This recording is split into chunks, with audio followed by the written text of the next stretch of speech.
మీరు వారానికి credit card అంత ప్లాస్టిక్ని తినేస్తున్నారు. వినడానికి షాకింగ్ ఉన్నా ఇది మీరు రోజు వాడే ఉప్పు చేస్తున్న మాయ. అసలు మ్యాటర్ ఏంటంటే మనం సముద్రాన్ని ప్లాస్టిక్ చెత్తతో నింపేస్తున్నాం కదా. ఇప్పుడు అదే ప్లాస్టిక్ మైక్రో పార్టికల్స్గా మారి మనం తినేది సీ సాల్ట్ కాబట్టి డైరెక్ట్గా మన కిచెన్లోకి వచ్చేస్తుంది. మనం ఫిల్టర్ చేస్తాం అనుకుంటున్నాం కానీ ఆ నానో సైజ్డ్ ప్లాస్టిక్ని ఆపడం ఎవరి వల్ల కావట్లేదు. ఒకసారి ఇది చూడండి. Weekly 5 grams, monthly 21 grams, yearly 250 grams అని చొప్పున ప్లాస్టిక్ని మనకి తెలియకుండానే మనం తినేస్తున్నాం. ఈ రిపోర్ట్ చూడండి.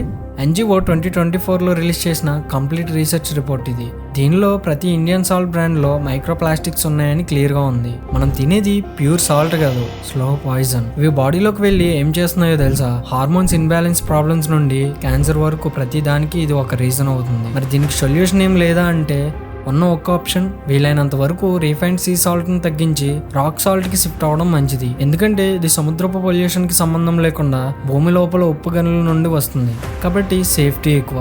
ప్రతి చిన్న విషయాన్ని ఇగ్నోర్ చేస్తే రేపు మన హెల్త్కి ప్రమాదం. ఈ విషయం మీ ఇంట్లో వాళ్ళకి, మీ ఫ్రెండ్స్కి తెలిసేలా ఈ వీడియో షేర్ చేయండి. మీరు ఇప్పటి వరకు ఏ బ్రాండ్ సాల్ట్ వాడుతున్నారు కామెంట్లో చెప్పండి.